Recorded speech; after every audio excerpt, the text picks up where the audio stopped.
Salut à tous. Je fais une petite vidéo pour faire un résumé. Ça fait 6 mois que j'ai mis mon nez dans la fraude du non légal. Et donc je me suis dit que ça serait pas mal de faire un bilan de tout ce que j'ai appris. Parce que non seulement c'est très documenté, c'est très fourni, c'est très complexe, c'est très intéressant. Puisque ça a un impact directement quotidien. Aussi bien dans le travail que dans la famille, que dans le monde de manière générale. Quand on a bien compris ce qu'est les notions de droit, de liberté, etc., etc.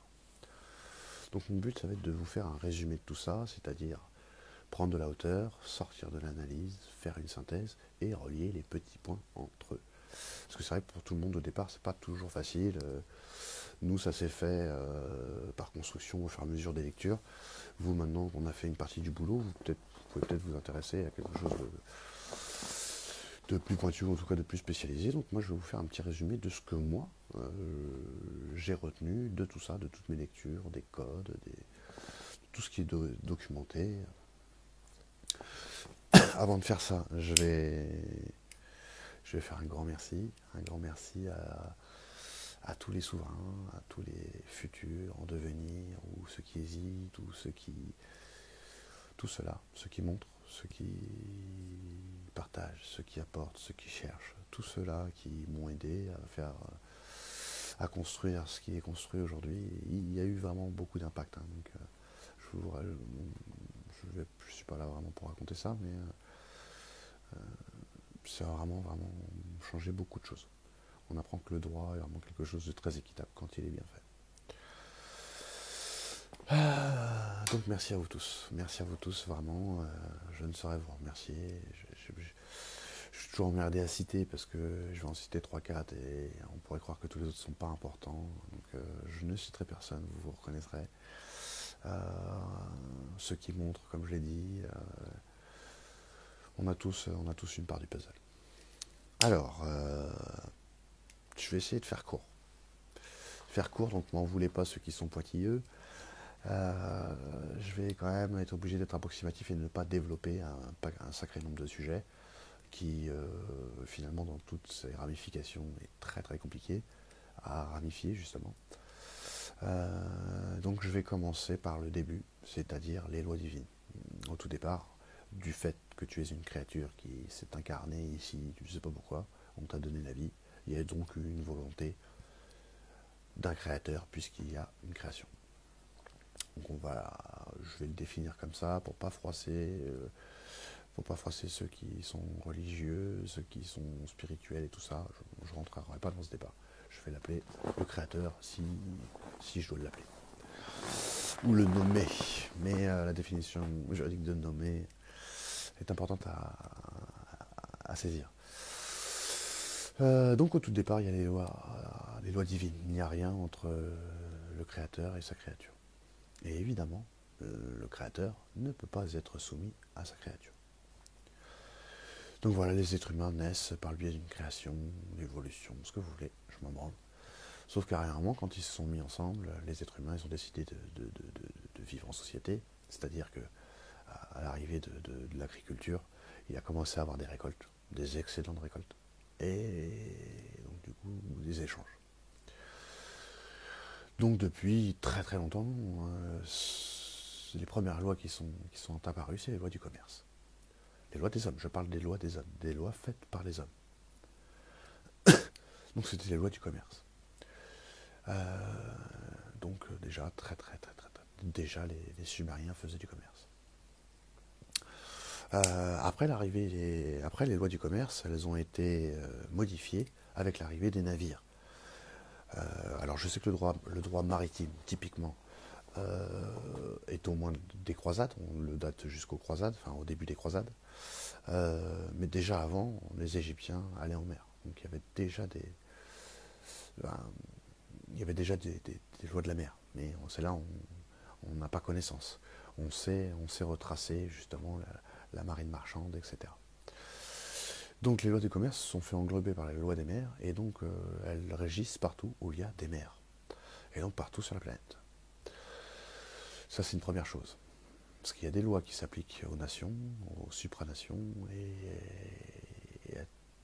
et aussi des lois internationales.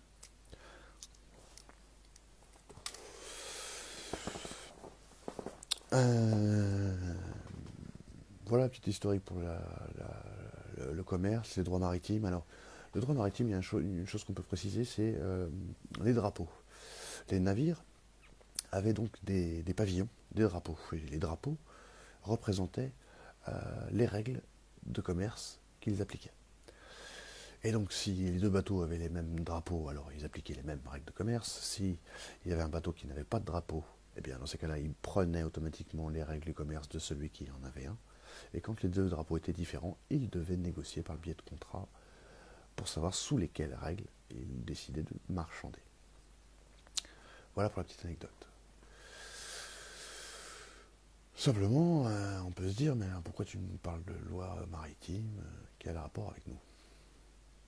Alors en fait, il y a si on divisait la planète en deux parties, au niveau des droits, les Britanniques, les Anglo-Saxons, eux, sont sous la common law. Typiquement, c'est leur droit de la terre à eux. Droit de la mer, droit de la terre.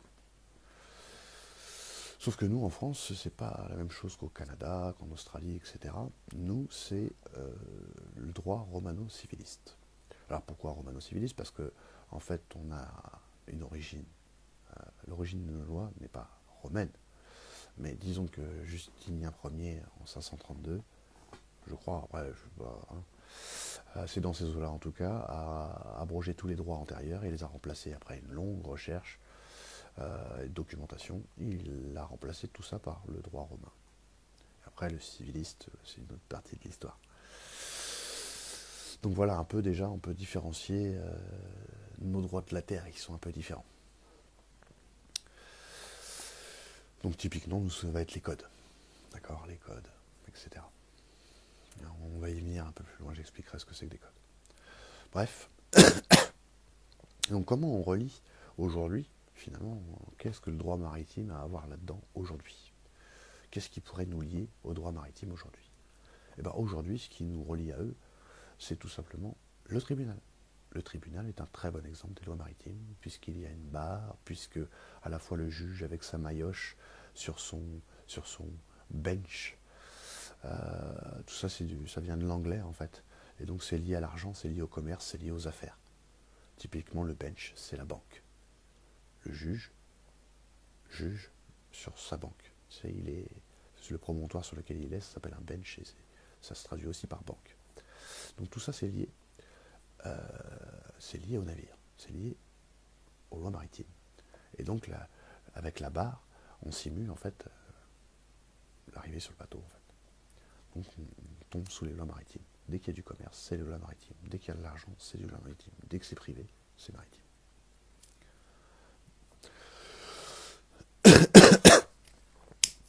On pourrait dire, oui mais alors, attends, je comprends pas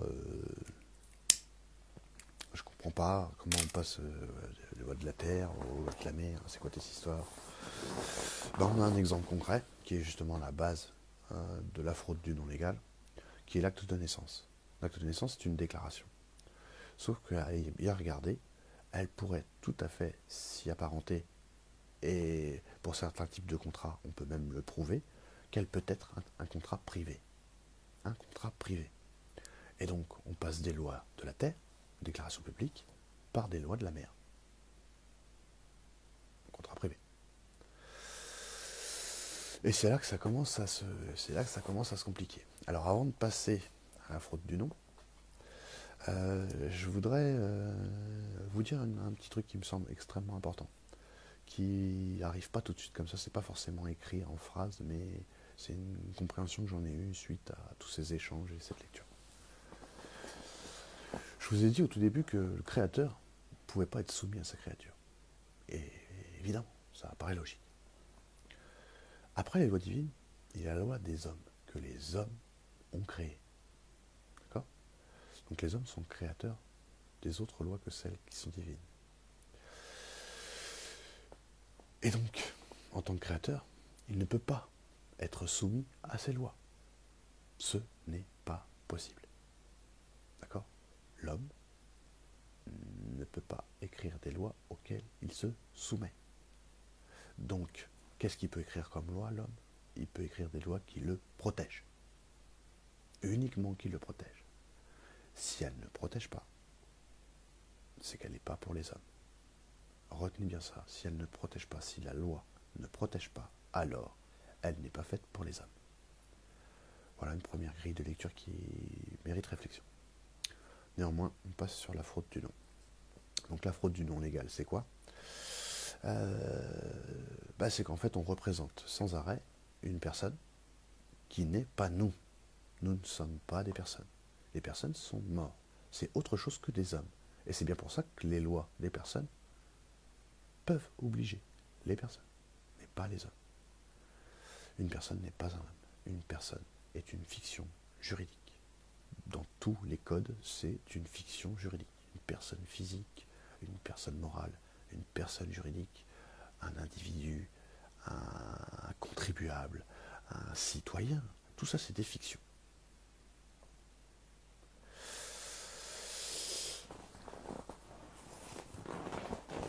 Alors, pour la personnalité juridique, qu'est-ce qui se passe? Tout à l'heure, on parlait de l'acte de naissance, puisque je te disais que c'était la base. Déjà, ta personnalité juridique, en fait, si tu la connais pas, elle est sur ton acte de naissance. C'est elle qui est née, c'est pas toi. Toi, tu n'as pas une date de naissance, ou une date d'enregistrement. C'est les sociétés qui ont des dates de naissance. Donc toi, tu as un anniversaire, et tu es de conception. Tu es un être humain. Cette personnalité juridique, elle a une particularité dans son écriture, c'est qu'elle utilise le tout capital. Tout capitalis. Je ne sais plus quoi, c'est quoi le terme latin, mais en tout capital, en tout cas, en lettres capitales. Comment ça se fait que, d'où ça sort les lettres capitales? C'est qui, c'est quoi? Est-ce que ça a une signification, ça change quelque chose ou pas? Eh bien oui, effectivement, le fait que ce soit écrit tout en capital, ça change beaucoup de choses. Pourquoi? Parce que de l'encyclopédie à l'Académie française, ça n'existe pas. Tout en capital, ça n'existe pas dans aucun manuel de typologie juridique ou ce que tu veux, ça n'existe pas. Il n'y a pas de tout majuscule, ça n'existe pas. Donc c'est une première chose. Déjà, on se dit, tiens, alors si ça existe, c'est les sociétés. Les sociétés ont tout majuscule. Et ça tombe bien parce que ta personnalité juridique, elle a été enregistrée par sa date de naissance au registre du commerce. Ça, c'est intéressant. Donc, qui c'est ta personnalité juridique? Aujourd'hui, c'est ta carte d'identité. C'est elle, ta personnalité juridique. Tu as un droit inaliénable qui dit que tu la possèdes et que tu peux la reconnaître en tout lieu et à tout moment. C'est bizarre, hein? Alors, t'es cette personnalité juridique ou pas? Est-ce que tu es elle? Non, on vient de voir que non. On vient de voir que elle, c'était une fiction morte. C'était pas un homme. Donc toi, tu n'es pas elle. Pourtant, on t'oblige comme si tu étais elle. Pourquoi? Parce que tu la reconnais. Parce que tu reconnais être le nom qui a marqué sur ta carte d'identité. Tout simplement. Le nom en lettres capitales. Et donc du coup, le fait que tu reconnaisses être ces personnes, alors tu n'es plus un homme, tu es une personne. Et alors, les personnes, ils peuvent avoir des lois qui les obligent. Voilà. Tout ça, ça se tient debout. Alors évidemment, la personnalité juridique, c'est prouvable, archi-prouvable. Enfin, tout ce que je te dis, je m'avance très peu dans des choses que je ne pourrais pas au moins t'énoncer un début de conviction ou quoi que ce soit. Donc ce que je te dis, c'est vérifiable. Pour l'instant, de ce que je te dis, le droit maritime, le tribunal, la personnalité juridique, pour l'instant, ça, pour les droits divins, ça, je connais pas. Bon, les voies du Seigneur sont impénétrables. Alors, je m'avancerai pas trop, mais bon, en tant que créature, ça me paraît logique. Donc, en fait, on a créé des fictions juridiques qui sont des personnes à qui, elles, on peut faire appliquer des lois qui obligent. Et non, on la reconnaît sans arrêt. Alors, on n'est pas obligé de la reconnaître. C'est un droit inaliénable, donc un droit pour les hommes, et qui est intangible, qui ne peut pas changer, qu'on ne peut pas éteindre, qu'on ne peut pas diminuer. Alors là, je viens de te citer l'article 6 de la Déclaration universelle des droits de l'homme de 1948 à l'ONU, son article 6, donc la reconnaissance de sa personnalité juridique. Tout à l'heure, je faisais référence au texte juridique qui reconnaissait les supériorités des lois de Dieu. Eh bien, vous l'avez dans la Déclaration des droits de l'homme et du citoyen de 1789. Je rappelle que toutes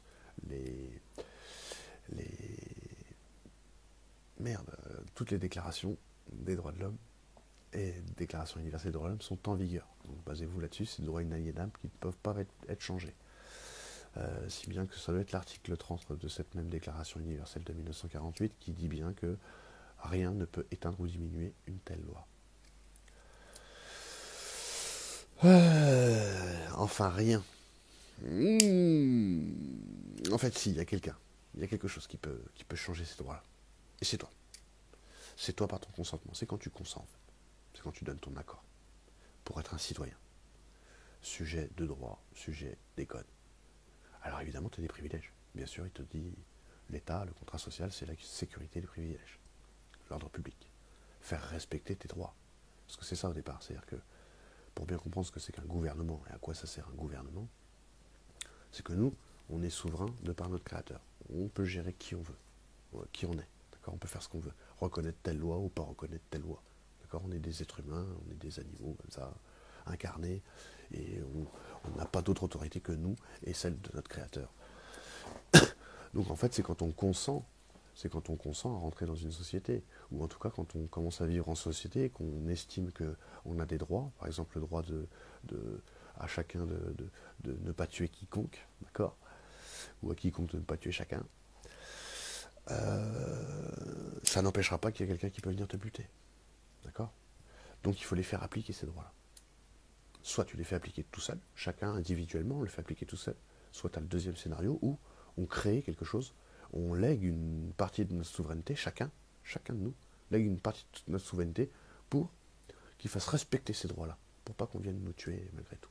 Donc on a créé un gouvernement pour ça, à qui on a prêté un petit peu de notre autorité, pour qu'il puisse faire respecter les droits qu'on a décidé qui devaient être respectés. Donc c'est une notion qui est très importante à comprendre.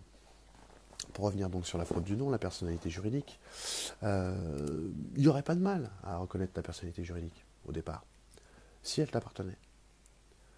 Sauf que ce nom-là, la carte d'identité, elle ne t'appartient pas. Et le nom qu'il y a dessus, il ne t'appartient pas non plus. Ça, c'est ta personnalité juridique. Il y a même un peu plus dessus, mais je ne vais pas rentrer dans les détails. Donc en fait, en reconnaissant être citoyen et être cette personne-là, tu deviens automatiquement sujet de droit, et donc tu payes tes impôts, on te flash on va te retirer des points, on va te faire des amendes abusives pour n'importe quoi, on va baisser les kilomètres-heure, on va te mettre des taxes, on va te faire payer les autoroutes, tous les trains, tout ça. Alors qu'au départ, tu as des droits inaliénables en tant qu'homme qui balayent tout ça. Mais c'est toi qui acceptes pour la sécurité et les privilèges de devenir citoyen, et donc de devenir sujet à ces droits-là, à ces codes. Donc elle est là, cette fraude. Et donc cette personnalité juridique, elle ne t'appartient pas, elle appartient à l'État. Et donc tout ce qui appartient à cette personnalité juridique appartient à l'État. Et comme toi, tout ce que tu possèdes, tu l'as inscrit sur le nom que tu crois être toi, eh ben tout ça, ça appartient à l'État. Les enfants aussi. La maison, la voiture, tout ça, ça appartient à l'État. Donc, il y a vraiment une fraude sur le nom, puisqu'on a vu que c'était du tout capital, et le tout capital, c'est quand tu recherches, c'est pas du français. Donc si c'est pas du français, c'est étranger. Si c'est étranger, ça rend le contrat caduc. Tous les contrats avec des noms tout en capital, ça rend le contrat caduc, parce que c'est pas du vrai français, tout simplement. Si c'est pas du vrai français, c'est quoi? Ça se rapproche du latin, parce que le latin est écrit en tout capital. Sauf que le latin, il y a d'autres caractéristiques grammaticales qui fait que ce n'est pas non plus du latin, c'est du faux latin. On appelle ça du dog latin, ou du latin de cuisine, ou du latin dégradé, ou de la glose, la glossa. Tout ça, c'est extrêmement bien renseigné. Allez sur le site de Jack Free, il y a tout ce qu'il faut. Donc on en est là, c'est qu'il y a vraiment une fraude administrative. En fait, ils nous marquent comme des sociétés pour qu'on puisse interagir avec la société avec les sociétés sous forme de contrat.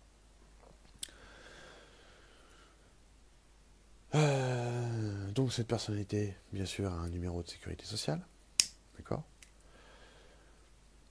Et donc tu t'aperçois qu'en fait, pour agir avec ta personnalité juridique, pour avoir de l'autorité sur elle, il faut que ce soit une autre société. D'accord. Ta personnalité juridique est une corporation, et pour interagir avec les corporations, il faut être soi-même une corporation. Donc il faut que l'État, la police, tout ça, ça soit des corporations, des entreprises privées. On a des indices, beaucoup, des preuves, qui montrent, en tout cas à Washington ici, qui montrent que la France est bien enregistrée comme une société. Société France, en tout capital.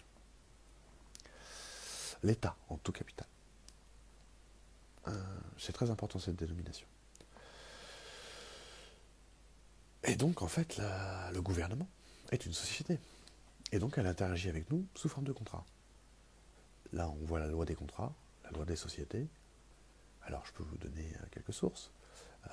Le 1100, l'article 1100 du Code civil est suivant sur la loi des contrats, et l'article 1832 est suivant pour la loi des sociétés. On a vu aussi concernant l'état civil, donc la fraude administrative sur le tout majuscule, on sait par le biais de l'article 433-19 et 433-22 du Code pénal cette fois-ci, que la modification, le changement ou l'altération de l'état civil est très sévèrement punie. Surtout quand elle vient de l'autorité publique. Donc il y a une fraude. Et donc en participant à cette fraude, on devient complice, puisque tout ce que l'État, la SARL France, tout ce que la France va faire comme crime et comme délit, légalement, nous sommes tous complices. Et l'excellente nouvelle, c'est que le complice, il prend pareil, exactement la même sentence, la même punition.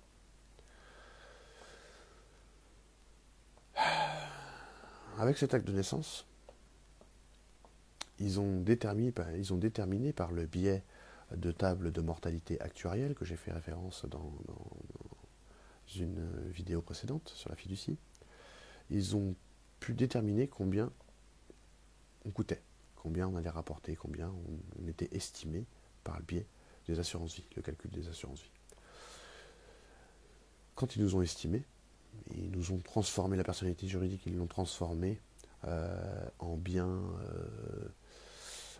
comment dirais-je, je ne sais plus c'est quoi le terme, interchangeable, en bien financier, une valeur mobilière. Et ils se sont servis, donc ils se servent de nos personnalités juridiques et de l'énergie qu'on va dépenser toute notre vie pour faire des crédits, pour se servir de nous comme des garants, comme des garanties, des cautions pour financer l'État, pour financer le gouvernement. Si bien que sans nous, ils n'auraient pas de financement. C'est parce qu'on accepte, on consent à être dans la société qu'ils ont de la puissance. Sans nous, ils n'ont rien du tout. Pareil pour la police. Vous n'avez pas à avoir peur de la police, puisque c'est votre souveraineté. C'est vous qui leur avez donné un petit peu de votre souveraineté pour qu'ils fassent régler les droits, pour qu'ils fassent appliquer le droit. Donc ils sont là pour vous servir. Sauf qu'avec ces histoires de personnes, du coup, c'est devenu des agents de recouvrement, typiquement.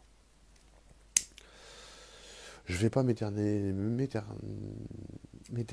donc m'éterniser, je sais plus ce que je dis. Je vais pas continuer sur la fraude du nom. Ouh là là. Je vais pas continuer sur la fraude du nom. Je vais passer maintenant à l'application des codes en vigueur aujourd'hui.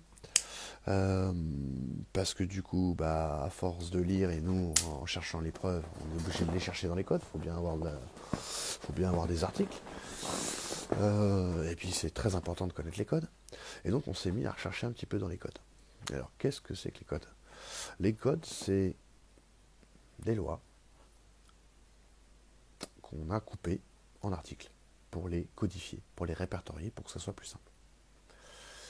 Vous avez des lois, vous avez des décrets, vous avez des ordonnances, vous avez des circulaires, vous avez des articles. Tout ça, c'est ce que vous allez retrouver dans les codes. Qu'est-ce qu'il y a dans ces codes? Il y a le code civil, d'accord, qui parle de la partie civile, donc qui ne sont en fait pas des peines, mais en tout cas ce ne sont pas des peines de prison, des punitions, ce sera des amendes éventuellement. Vous avez le code pénal, qui lui est d'interprétation stricte, donc il est assez simple et court, qui marche très bien, parce qu'en fait, si vous montrez à tous ceux qui vous cassent les couilles, qui vous disent que c'est comme ci, que c'est comme ça, que c'est comme ça, si vous trouvez un truc dans le code pénal qui leur correspond, vous leur dites, vous leur rappelez leurs obligations pénales et civiles s'il y a lieu.